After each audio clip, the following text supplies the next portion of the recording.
Okay, so we're now live. So welcome everybody to the Level 4 Project Management Workshop.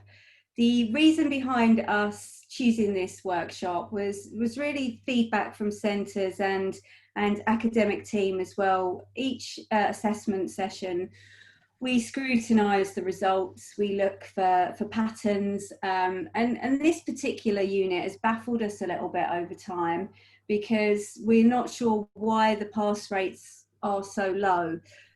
We feel they should be higher, and in level 6 advanced project management they are higher, so it's really very strange that the level 4 project management doesn't record better pass rates, merits and distinctions.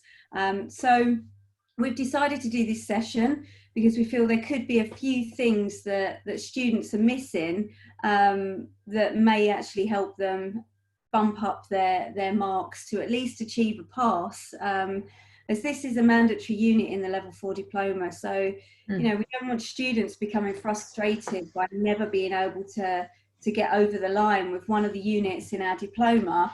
And it could be some simple things that they're just not doing. For you as centres, it could be that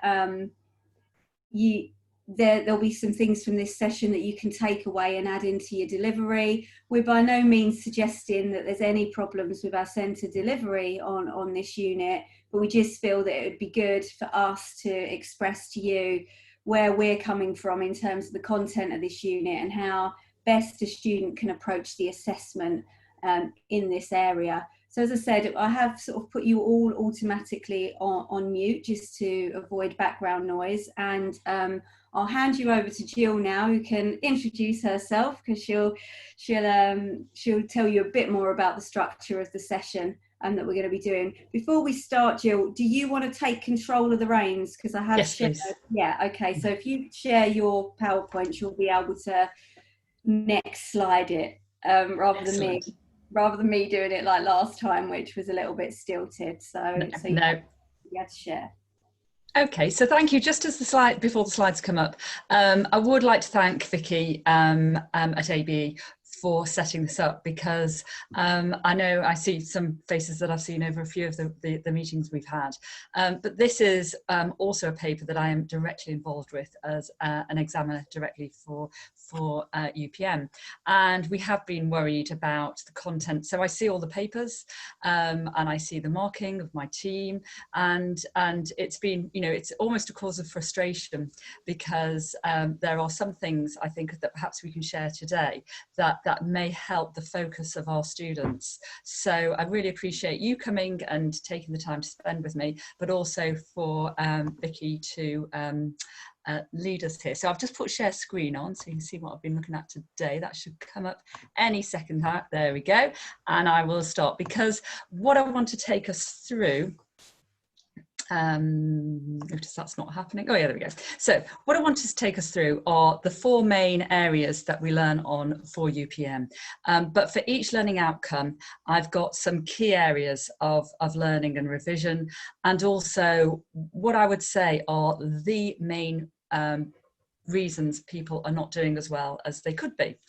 But I've also borne in mind that we are currently doing open book examinations, and this has been specifically focusing at what we need to do for all forms, because if we focus on the way of learning for the OBEs, what drops out of that is the knowledge that we then test. If we go back to an examination format, they'll be able to understand how to do the multiple choice questions, because we don't have a case of people doing really well on one side and not the other.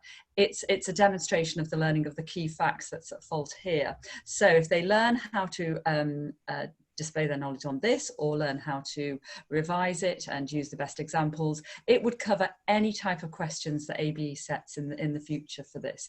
So that's what the focus has been. So it will help in the short term all our candidates doing OBE, but it will also help any different format, whatever will form.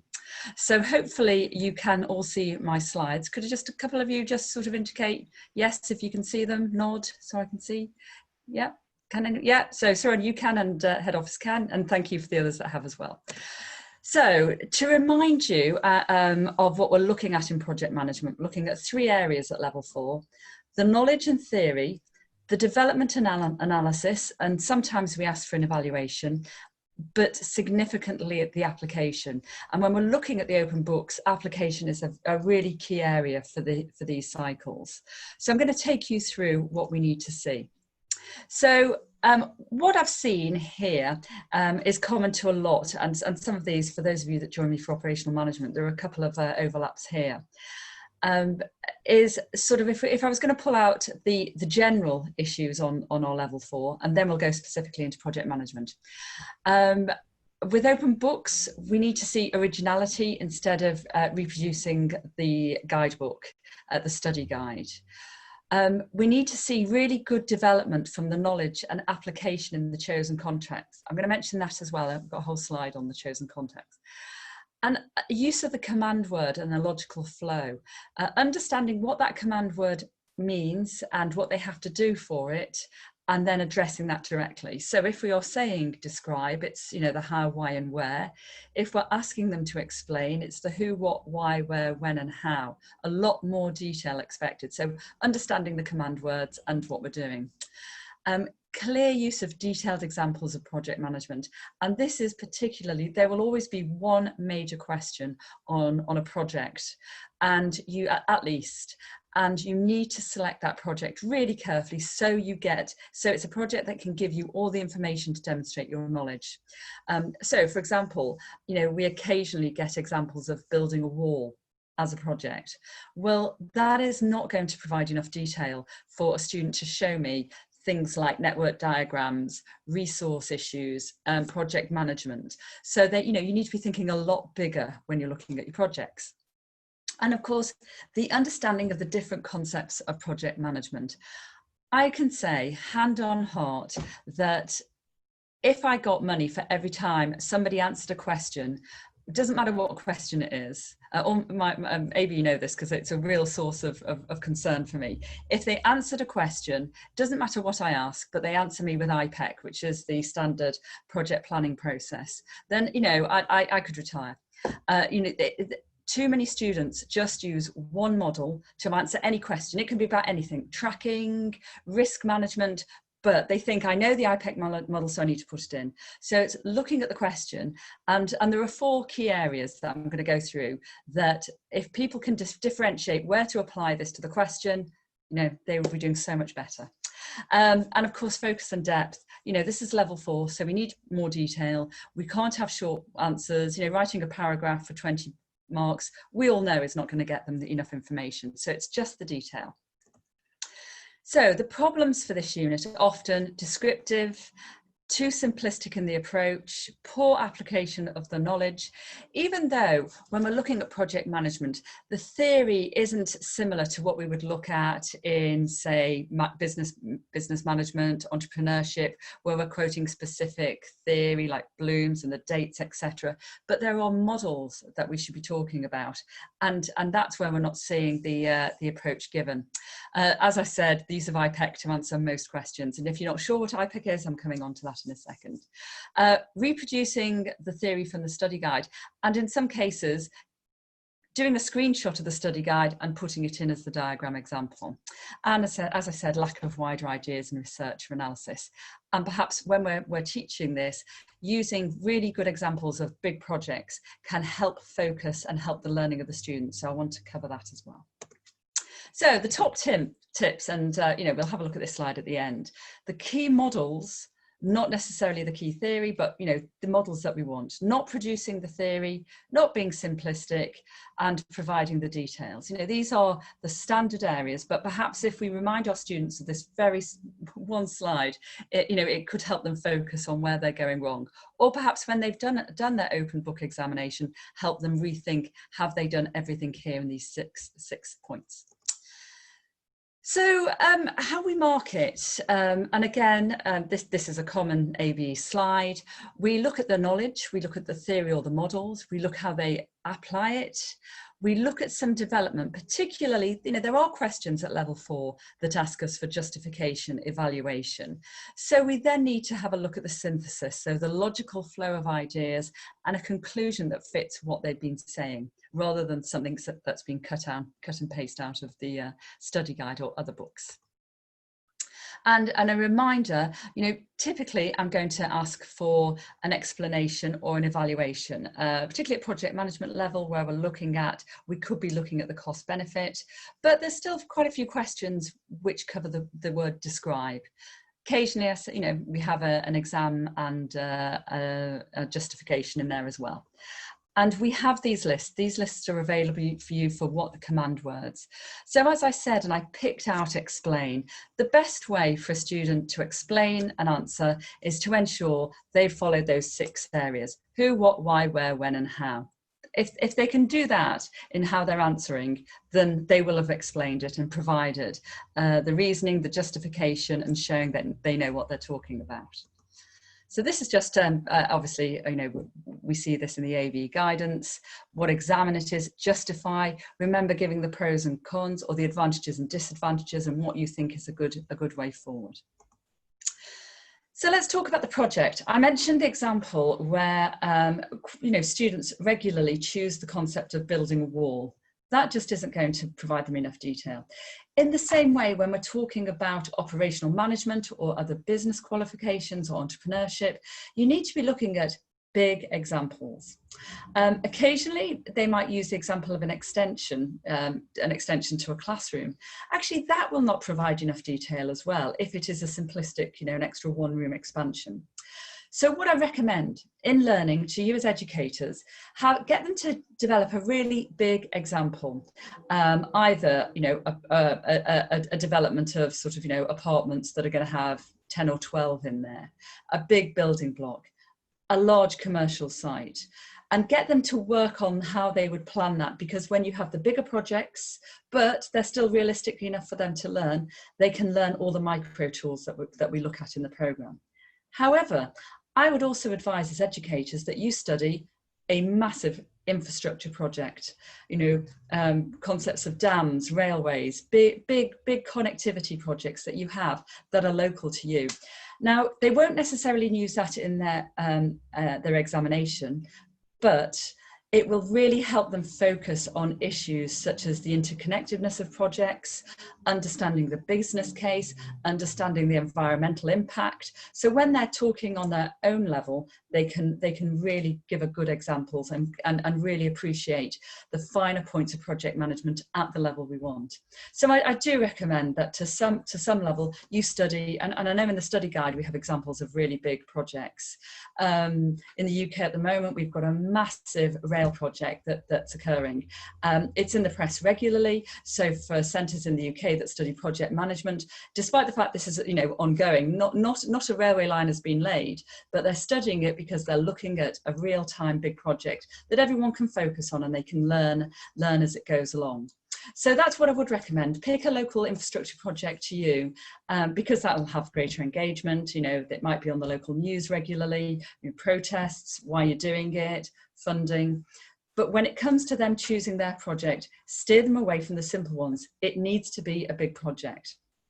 And of course, for those that are actually going to study project management at a higher level, you would be expecting to understand all the intricacies and the models that we learn at this level and be applying them in real life. As I said, have complex development, looks at all the groups involved, and it can provide more information than evidence. So big scale projects also really help their learning in this. Another area that we need to ensure that our students are really focusing on is learning the definitions. In previous cohorts, in previous years, I've asked questions such as return on capital, payback, NPV, and these have been really poorly answered.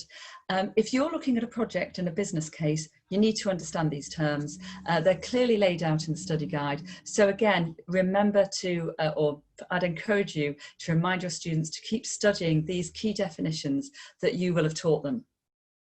Even when we're using open book examinations, these terms should be used. They should be demonstrating in their answers what these terms are and how they're applying them. So, you know, I picked the 6 top terms in level 4. I know there are lots more, but, you know, they should absolutely know what these 6 are. And I regularly see students who don't understand them.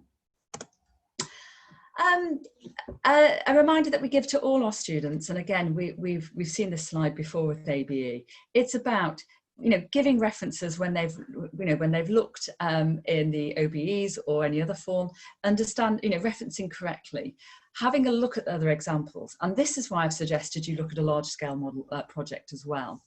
And, you know, give good analysis for everything that they're doing and why. And often we see in our answers that we'll see in the learning outcomes and how to improve them, that the answers are just often too simplistic. So when we're suggesting ways of recovering time, for example, on an overrunning project, you know, it's easy to say redeploy resources, but you then have to tell me where they're coming from, what's going to be the downside to that, how we're going to cost it up. Do we have to, you know, one of the issues, we might have to go back for more money. So it's just extending and giving deeper and deeper answers as much as we can. So let's go on to the key learning outcomes. And as I said, I just want to go through the real big hitting items that can really improve a candidate's mark. So the concept of the project lifecycle is learning outcome 1. So here we're looking at the sequential stages, and usually standard-wise we use the IPEC model where we look at initiation, planning, executing, etc. However, you can write about any planning project, any planning system you want. That's absolutely fine. You will get the same marks as you would if you did IPEC. It's just probably about 90% use that. But if they're demonstrating a knowledge of the process, they don't even have to call it IPEC. They just need to show, you know, the start of the program, how they then plan it. As long as they're showing a sequential series of stages, that's the life cycle of a project, then that's fine. A significant area is learning about the project risks. And we have techniques for how to avoid those risks, but too often the answers are very simplistic. For example, when you're building a wall, you know, it might be in the monsoon season, so, you know, there is a risk here. That's not enough of an answer, and that's a common answer I'm given.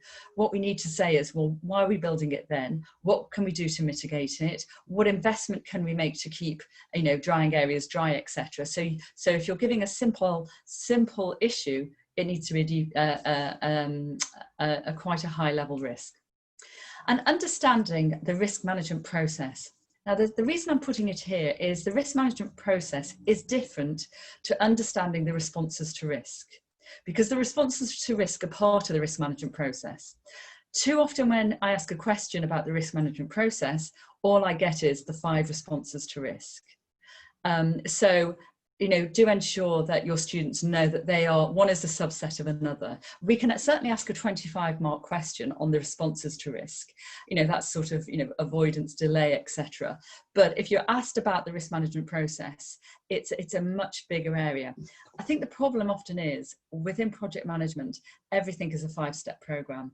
So you simply have to learn the 5 steps for each of the models. And I appreciate sometimes it's quite, you know, you can easily get confused. But in an open book examination, they've got the book there, they just need to know how to apply it. And I said, learn examples all the time of project management. So the top tips for learning outcome 1. All stages are marking equally. Do not let one dominate your answer. So if we're looking at IPEC, there will be the equivalent of 5 marks, assuming that they're at right level for each of the 5 stages. The project risks also cover resources, legal, political. I often, you know, it's a good sort of aid memoir to think about a PESTLE model when you're looking at risks, because there can be political risks to a project, legal risks, environmental, social risks, etc. So it's it's often a quite nice way to remind your students. But however you teach it, that's just one way that I teach it. It is project risks are bigger than just financial. They are all the resources. access to materials. One thing we have seen in the recent and continuing lockdown is when businesses start up again, actually they have, there's a huge risk to materials because, nobody's been working for such a long time. There's no access to cement. So cement in the UK has been a real issue because it is not, the aggregates have not been dug out over the last 3 months. So for those projects that we're now just going to start again, they have to wait until they get the backlog. So it's all these risks we need to see. As I said, risk management process is not the same as response to risk. And, a few times you'll see me say, I do really hammer this home, learn great examples to study. So developing the project plan, and there we're looking at planning and the use of network diagrams. Generally, these elements can be answered quite well. And it's clear that students understand Gantt charts. The problem usually comes where we ask them about network diagrams because they're difficult and a little more complicated. And one of the biggest issues, which I'll go on to, is the presentation of these. So if a candidate understands a Gantt chart and a network diagram, well, that is, they are the key to planning because it incorporates float, it incorporates, how we can accelerate a project, and it shows us the duration for each work-based breakdown structure. It also helps us to look at the critical path, and it helps us to evaluate data. So using the level learning outcome 2 is all about understanding time and use of resources and demonstrating it in a diagrammatical form. Often though, and we saw this in the current cohort, the June cohort, diagrams are really, really badly drawn.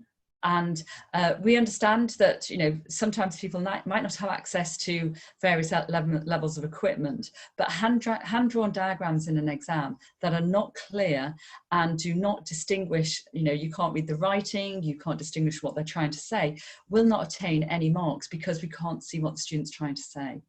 So care needs to be taken with the direction of arrows, labelling and hand-drawn diagrams. Interestingly, on network diagrams, we absolutely positively mark at ABE.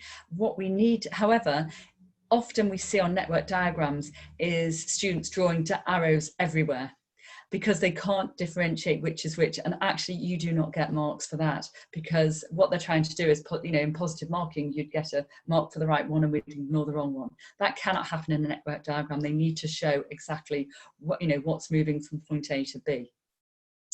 And when looking at the options with regards to a Gantt chart or a network diagram, often the answers are vague. They need to learn about the advantages and uses of each method because each have their place, but each have drawbacks. I mean, a network diagram is really complicated and it's really complicated to redraw, but once it's done, it's a great tool to use.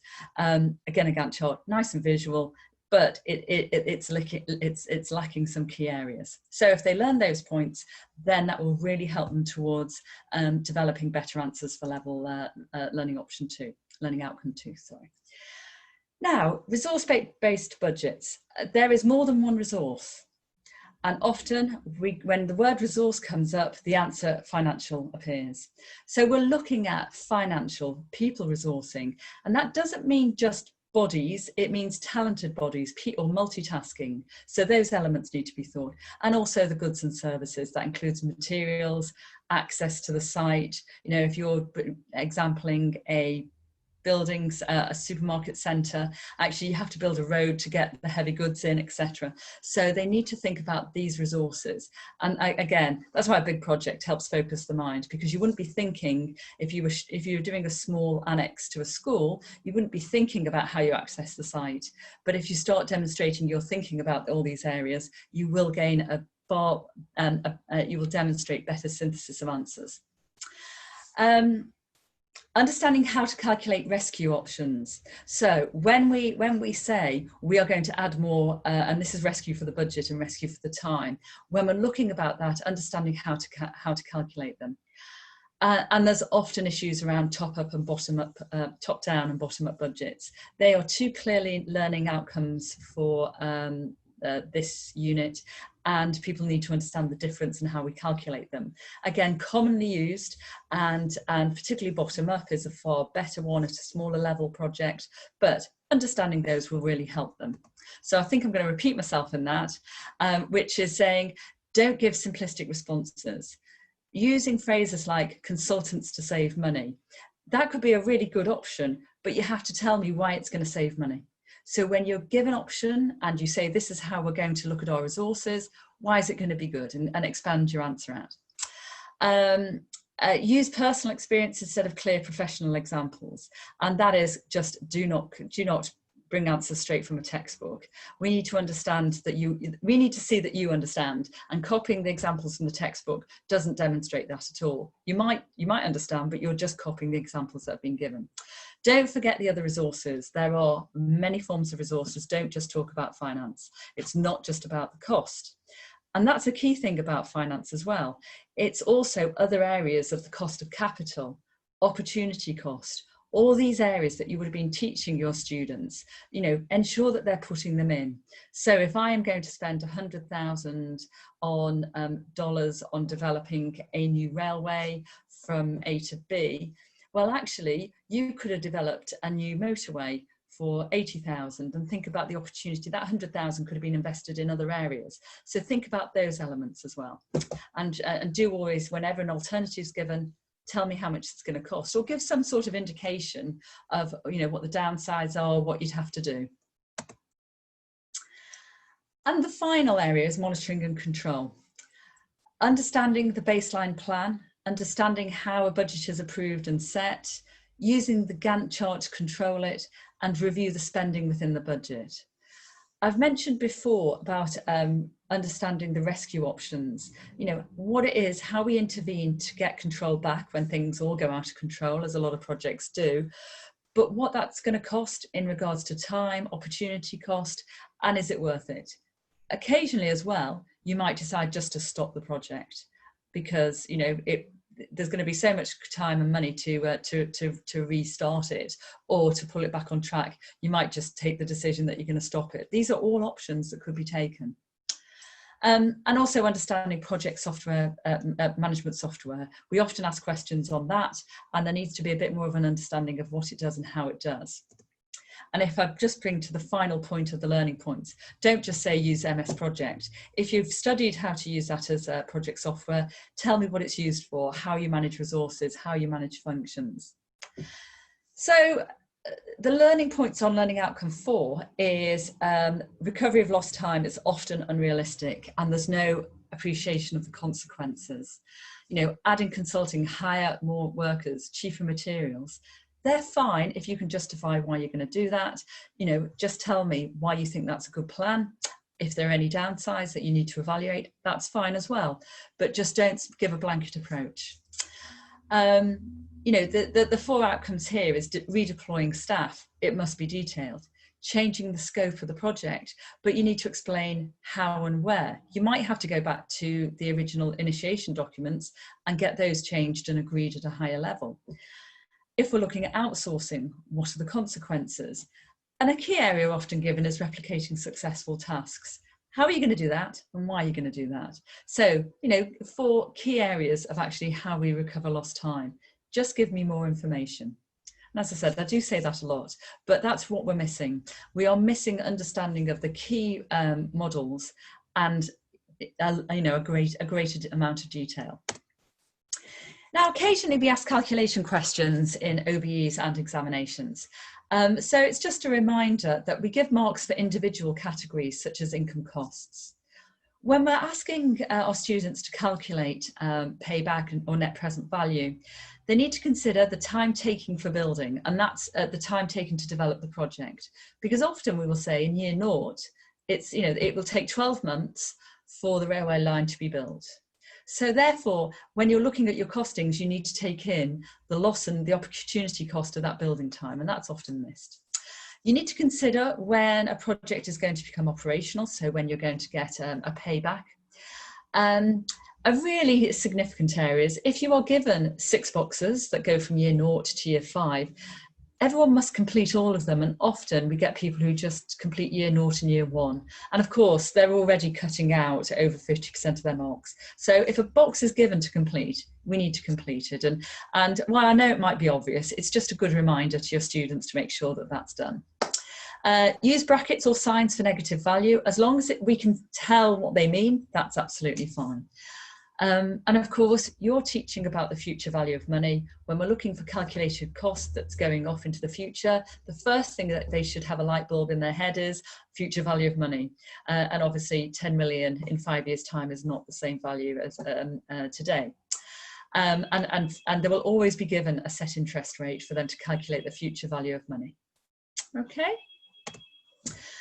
So when we're looking to develop a business case, again, a common question in an OBE or a general examination at level 4, it's important that they use the information given. Now, because we're asking them to develop a business case based on a scenario. And this is often where our students run into IPEC again and say, this is how we do X, Y, and Z. But the question has been develop a business case. So use the information given. Don't answer with the project management process, and use the expected inclusions in a business case, such as the cost and benefits and the difficulties, issues of contracting and additional benefits, and environmental issues if appropriate. Now, developing a business case, if they get this question, it will help them if they have studied a larger scale project, because the business case that's given is typically, I think we've had opening a port in recent years, we've had developing a train line, a ferry terminal. These are big project management cases. And when we've asked them to develop a business case, we're asking them to talk about all the issues that are given in the paragraph.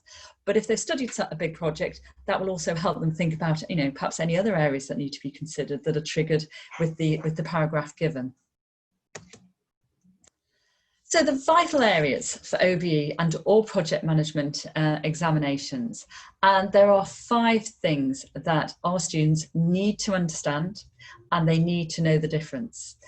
And that's 1, the 5 steps of planning, and that's what I've called IPEC. As I said, they don't need to use that model, they can use other planning models, but as long as they show that development, that's fine.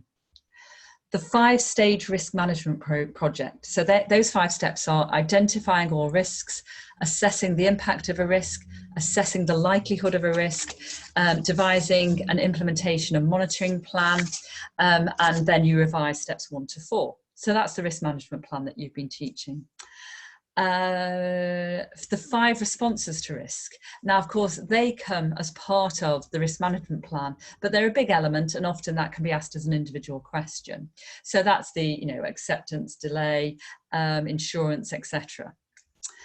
Then they must know the 5-stage process to track, and that's creating a business baseline plan, periodic updates, investigate and produce a formal review, comparing against the baseline to see where we've got a variation, and implementing a strategy. So again, the 5 steps that we know we are teaching our students, and the steps of recovering lost time, which I mentioned earlier on. That was about extra resources, etc., and redeployment. And and the 5 steps of planning that I said was IPEC, identifying the separate tasks, estimating the tasks, identifying the logical order, constructing the network diagram, which is constructing the Gantt chart if we want to, and calculating the plan duration. So those 5 areas, which most of them have 5 steps as well, if they can differentiate and know where to apply those 5, they're already streaks ahead in improving their scores. And the other 2 ones are the importance of project definition and establishing project budgets. And I just added on the bottom phrases that I know you're teaching them about: costs, fixed, variable, direct, contingencies, forecasts. A competent student will be able to talk about all of these when they're looking at cost elements or changes within a project plan. So, do keep emphasising the importance of learning these elements. Particularly for OBEs, just as a quick addition, because they probably feel, students might feel they don't have to do as much revision before an OBE because they've got the book. Well, what you've been teaching them over the last many months is to differentiate which answer goes where, and if they're not looking at these areas, they won't be able to apply that even if they've got any books, study guides with them. So I've taken you through, and now's the opportunity for questions. And hopefully I've given you, for every learning outcome, where things are going wrong and what you could do to help support your students in understanding, you know, what are the big hitters to get higher marks. And I've also taken you through this slide, which says they must understand the 5 points at the top: planning, risk management, how you respond to risk, how you track, and recovering lost time. They are the, you know, big part of your syllabus. And if they can differentiate and know where to apply these, this should really help them improve their outcomes, because they may have learnt all of this, but what we consistently see is whenever we see the larger questions, most will start talking about the steps of planning and the IPEC. And that actually, you know, will only get a couple of marks because IPEC will not cover all of these areas. So I'm more than happy to answer any questions that you have. You know, I'll hand back over to Vicky. Okay. I've placed in the chat bar, if you've got any questions, could you please place them into the chat bar? But I realised we've only just got to the end of the session, the presentation, so you may be thinking about your questions. Yeah. Quite happy to unmute people as well if they want to put their hand up and actually ask the question directly to Gill. It could be that after the session, you know, you go away, you re-watch the session, that you have some follow-up questions, so you can send those in to me at ABE, and I can forward them on to Gill as well. Yeah. So is there anybody at the moment? There's nothing in the chat bar, so either that was really comprehensive and Gill stunned you all into silence, or you can't think of any at the moment and you'll want to follow up with some. So I can just can't see anybody that's got their hands up yet. Oh, go on, Gill. I've got a question, and it's really to you. Can anybody, or just an opinion as to why you think students are just not doing as well in this unit? You know, what are your thoughts? So yeah, anybody who's brave enough to answer that one. Let's have a look.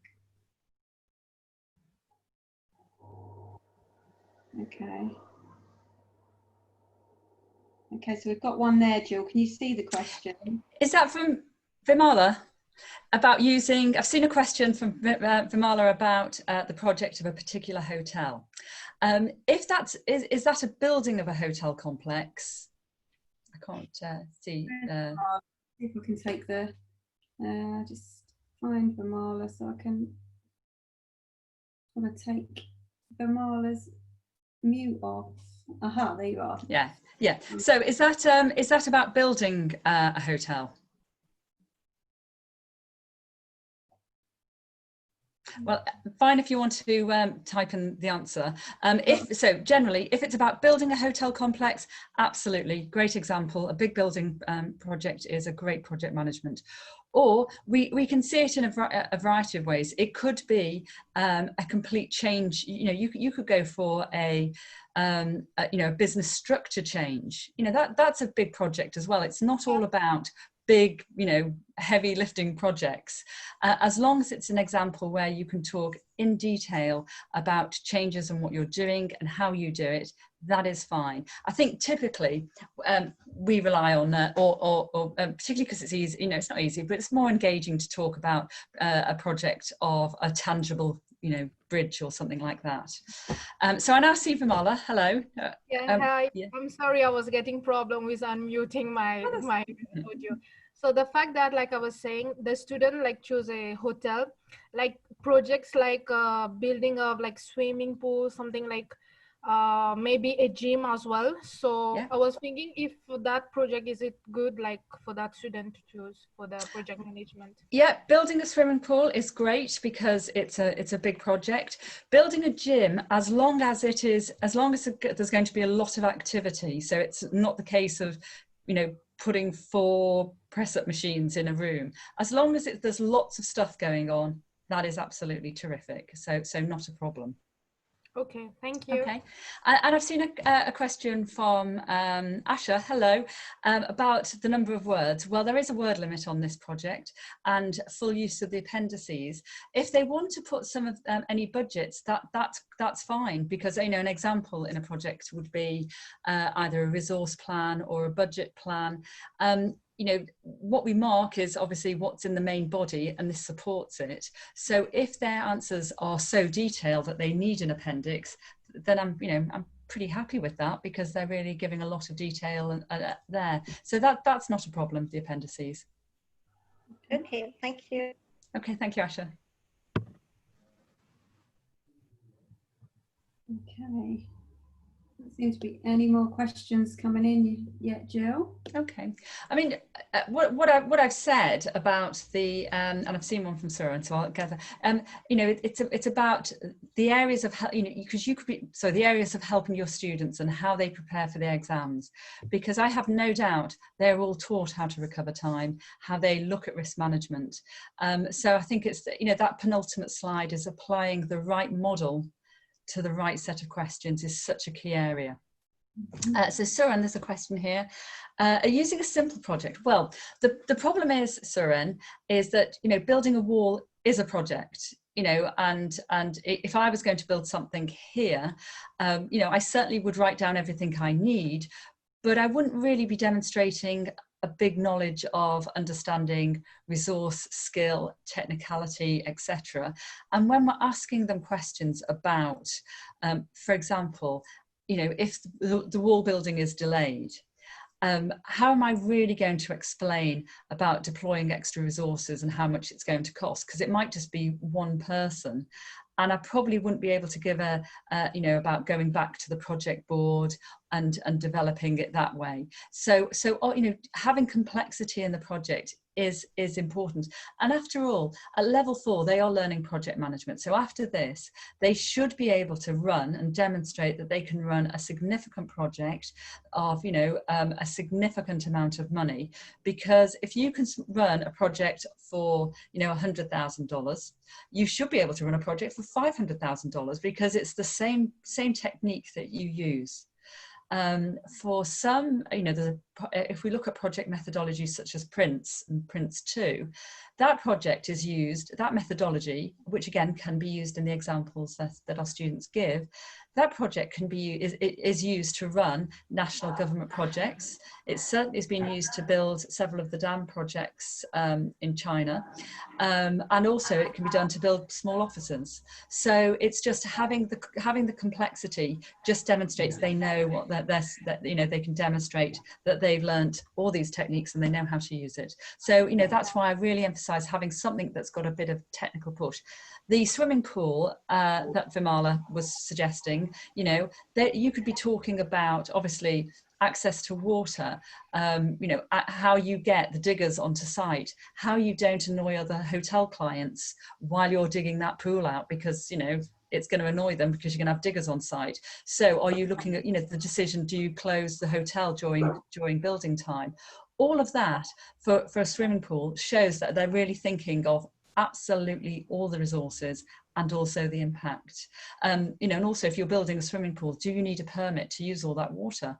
In many countries, you know, local country here, France, you are not allowed to build a swimming pool unless you have an inspection and a regulation, because you have to prove that you can take resources away from someone else.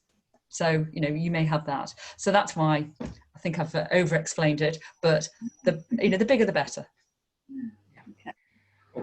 Thank you, Hayter. I got the picture now why you said, because the reason I asked this question was we're trying to understand why you need this complexity in the project. Because we are teaching at level 4, would it not be okay to use a simple project? Okay. So now I think it was really, to me, one of the most interesting sections. This the PowerPoint you went through, I think 23 slides, it covered very well the 5 stages. And particularly to Myanmar, I remember at least 2 times, Dr. Emma was asking me more often, like, Surin, this is the subject, why our student failed, you know? We had this discussion before. And lastly, we were struggling, how other people also agree, you know, I was using a complex project called like Denver Airport project. It was very, you know, in class, how they fail. And then I use in Myanmar, we call Hantawadi Airport project, the biggest project going to be in Southeast Asia. So when we put this kind of thing in classroom, it's really interesting. But at the end, where we struggle, when you go to this WBS scheduling structure, it was quite complex. So it is. why we should use a level 4. Now, when you explain clearly, like such as in example for Neela, you said for the swimming pool, then the permit and this detail. So now we realize, yeah, where was the element? Why you need a complex project? Yeah, yeah. So, I mean, example, developing an airport. I mean, you know, that's a really good teaching method for having the whole area of project management, and you can learn about the impacts, the environmental issues, the cost, the interference, the political, all of that. But when you're learning how to do WBS, you'd be looking at a really small project, work breakdown structure. You'd be looking at a smaller project for the students just to learn exactly how you use it, because you only want a few strands in that. So it's both are helpful in developing all the skills at level 4. Thank you so much. Okay. There doesn't seem to be any more questions coming in, so I'm just going to remind, let me just scroll actually. No, that's fine, we're at the bottom. I'm going to remind everybody that there is, for your students, there is a guide to writing the open book exam. And in that guide, there's a reminder about, Gill briefly touched on command words and the importance of when they're looking at each question to really study the command word and make sure they understand what's required from it, because often the command word is ignored.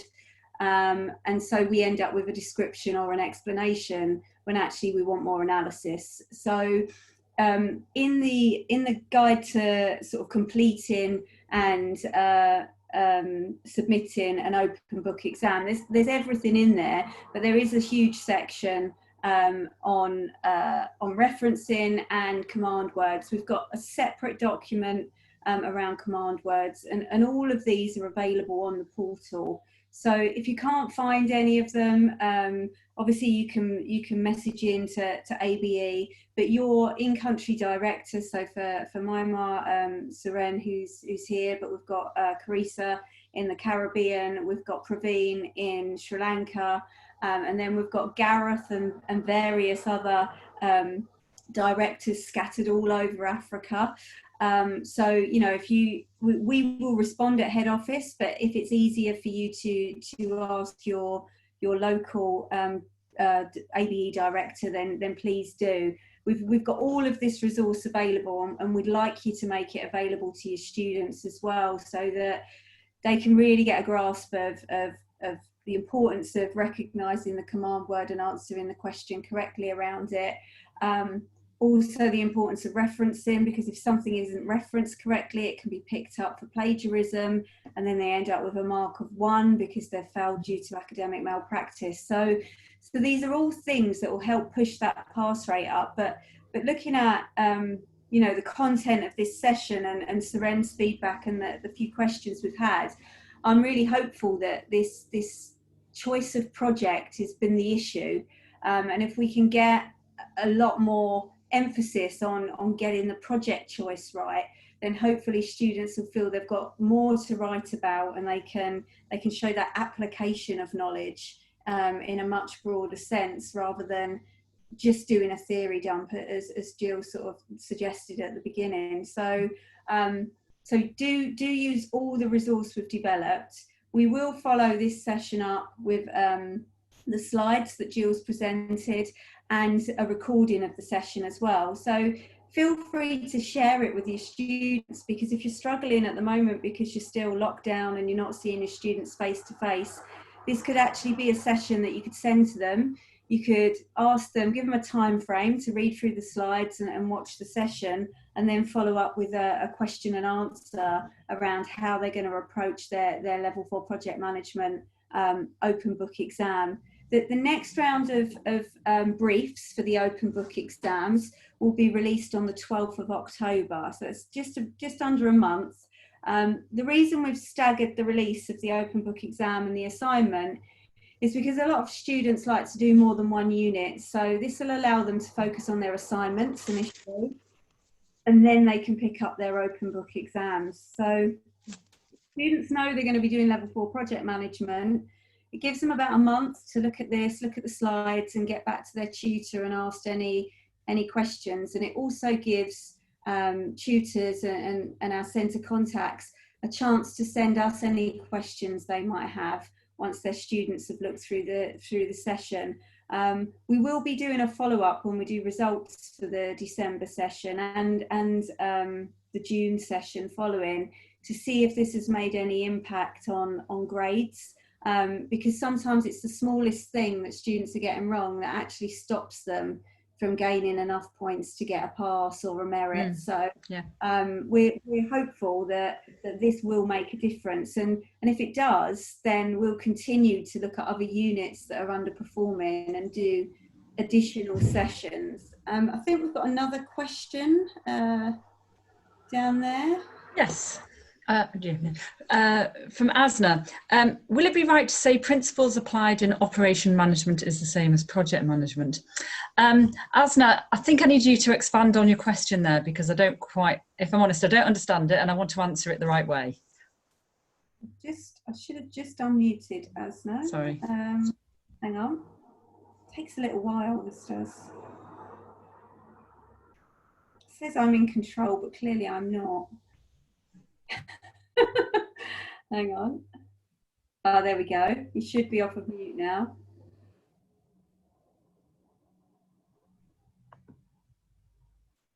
Asna, can you hear us? Asna, the question, I just wanted you to expand on the question so that I answer it the right way. You've asked, principles applied in ops management is the same as project management. What principles were you thinking of?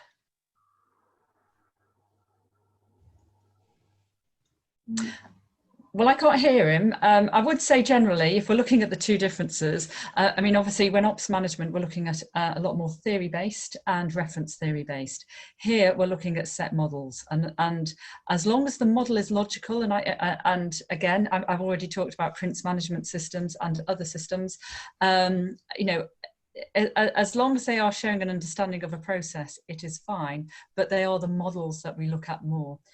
Particularly in project management as well, it's the ability to calculate and understand future value of money. That can come into ops management occasionally because there's a section on business cases, but really understanding how we use our resources to the best method to meet the original project planning aims. So hopefully that just clarifies that. Are there any other questions? No? I think Asna was trying to speak because we've had a message saying he was trying to talk to you directly, but I have unmuted and it just doesn't, must be a problem with volume. Well, hopefully that's covered where we see the main sort of the issues in focus.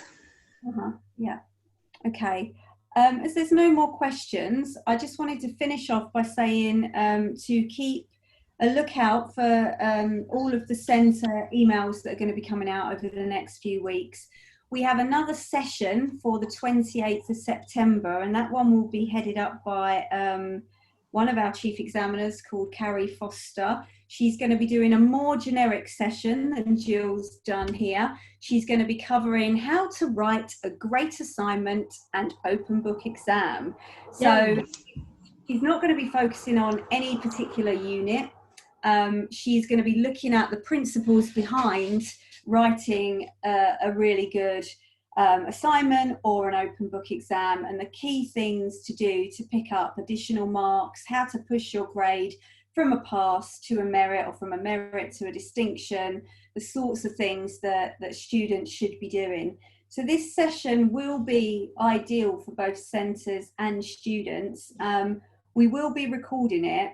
Zoom only allows 100 participants, and so we're going to be sending out an Eventbrite invite that actually tells us when we've reached the maximum and then builds in a waiting list. So if people drop out, we can add other people in, but also then if we've got the waiting list and people weren't able to attend, we can send them the recording and the slides directly. So this session that's going to be at the end of September, it's very timely because students don't need to actually submit, or centres don't need to submit their assignments and open book exams to us until 24th of November.